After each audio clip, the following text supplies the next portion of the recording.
So the first thing we want to do is that we want there to be no margin on this website. As you can see, there's no cutoff point. The video basically goes to the edge of the browser's window. So if we resize this, the video goes all the way to the edge over here. And we also don't want to give any padding. We're going to work manually with padding. So basically, we're going to give every element inside this HTML document no margin and no padding. Now, the way we can give everything the same rule is by using something called the universal selector. Now, that's by using an asterisk. Now, this asterisk will basically select all the elements that are inside the HTML document and assign them a set of rules. So we can do that, and we can add a curly brace, and we can set margin as 0, and we can also add padding as 0.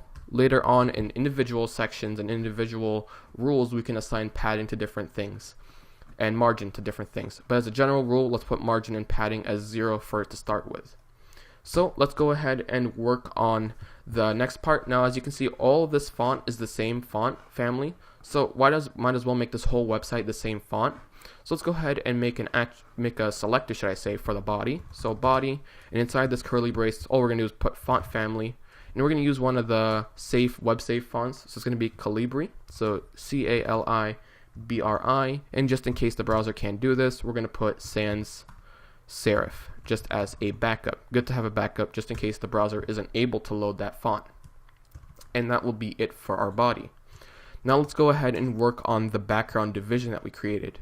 So as you can remember, we made a division with the class that's background.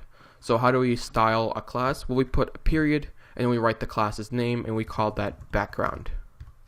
Alright, now we can go ahead and start styling this. Now the first declaration we want to begin with is called position. Now we want this video to be fixed to the browser's window. So as you can see, as we move this window, the video still stays in the background. Now we want this video to remain fixed. So we're going to give this a position of fixed. Now when it comes to this text over here, we're going to give this a position of absolute. That way our text can show up on top of the video rather than it showing on the bottom of the video. So let's keep on working with the background. So we put our position as fixed. Now we want to give it something else that we haven't heard of called z-index. Now z-index is basically the placement in stacks basically.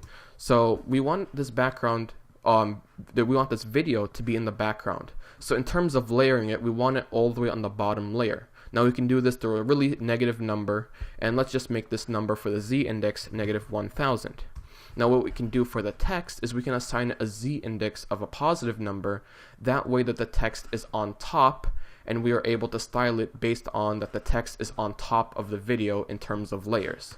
So we're going to look at that and see what the effect that has later on, but let's keep on going.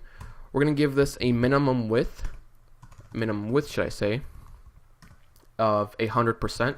So I want this video and I want the background to cover the entire 100% of the width. Let's go ahead and give this a minimum height as well, because as you can see, this video background covers the entire height of the web page. So we're going to give this a minimum height of 100% as well. Then lastly, what we're going to do for the background is we're going to set an overflow. So for example, let's say this text was rearranged and we basically changed this browser, and all of a sudden we had things in here that went and extended beyond this division. Now we don't want words to go past here. It's going to look really cramped and it's going to look really weird. So overall, if it doesn't show up on this part right here, we don't want it to show up at all, just to make it really clean looking. So we're going to set overflow, meaning that anything that overflows this division will be hidden. And that's what we're going to assign the value of that declaration. Alright, we are finished with the background class. Now we can go ahead and work on our video itself. Now we gave this video an identifier called video. Let's go ahead and work on that. So we're going to use #video in order to access that identifier of the video. Now in curly braces, what do we want to do? We're only going to do two things. We're going to set the minimum width and the minimum height.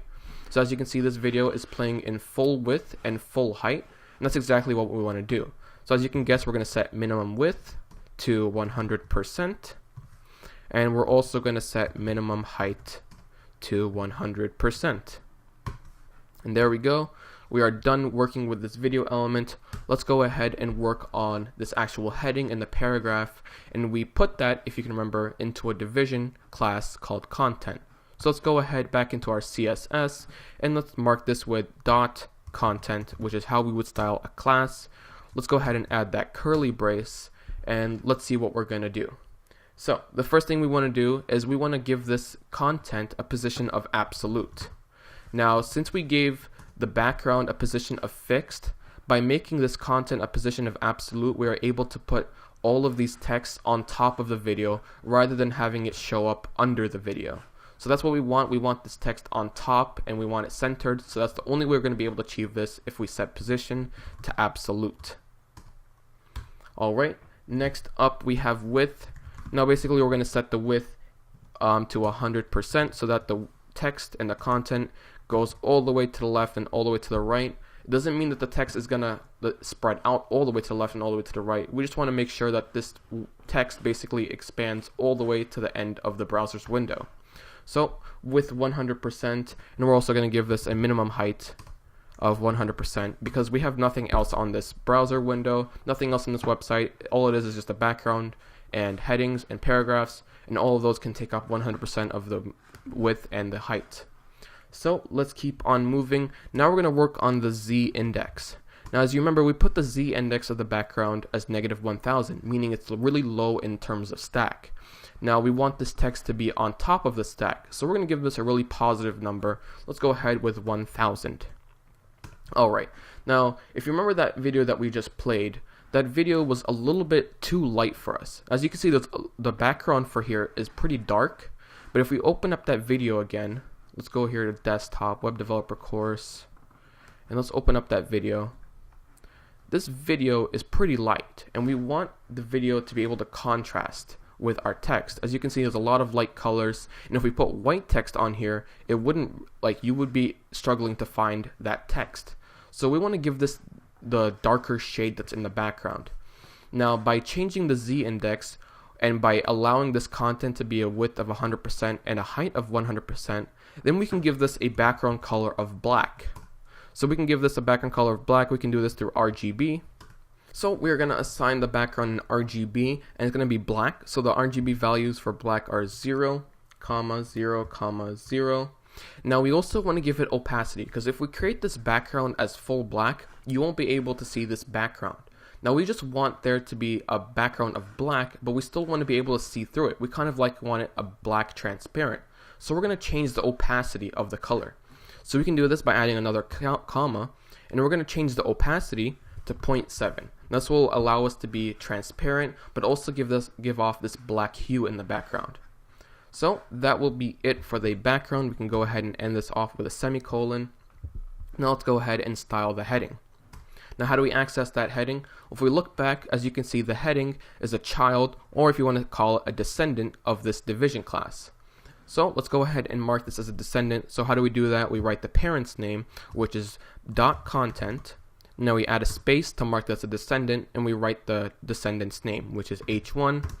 Let's go ahead and add that curly brace, and let's go ahead and start styling this. So the first thing we want to do is we want to center it in our page. As you can see, it's centered over here. So we're going to add text align. And this will allow us to align our text within our page, whether we're going to have it left justified, right justified, or centered. We're going to want it centered for this one. And there we go. Next up, we want font size. And we want this a nice big font. So we're going to create this font size to be, let's say about 65 pixels. So 65 pixels is our font size. Now we want this to be all uppercase. As you can see, we have this all uppercase. Now we could have went back into our HTML and changed our text to all the way uppercase, but we have a CSS thing that we can learn called text transform. So we're going to do text transform.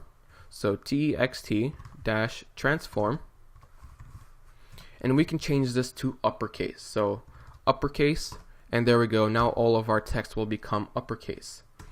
Now let's go ahead and remember when we talked about colors, we can give colors a font weight. Now we don't want this to be too heavy, we want this pretty light. So we're going to give this a font weight of about 300. So let's go ahead and give this a font weight of 300. It's not bold, but it's not the lightest we have. So let's go ahead and give this 300. Next up, we're going to have the color of the text. Now we want this white, so we can just go ahead and make this white. Easy. Let's go ahead and give this a little bit of padding from the top, because we don't want this text to show up all the way to the top over here. We want it to show up relatively in the middle-ish or in the top portion of this web page. So we're going to give this a padding of about 15% from the top. So padding top, and we'll give this about 15%. And then we'll give it a little bit of margin from the bottom, and we'll give this about 10 pixels.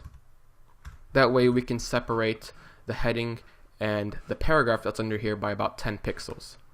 Alright, so we are done with the heading. Let's go ahead and see what this looks like. Just in case we made any errors, we can go back and fix them. Let's go ahead and view this in Google Chrome. Right there in preview. Alright, looking pretty good so far. I'm still not seeing that black background. I see this paragraph, the text seems okay, so let's go ahead and see what went wrong.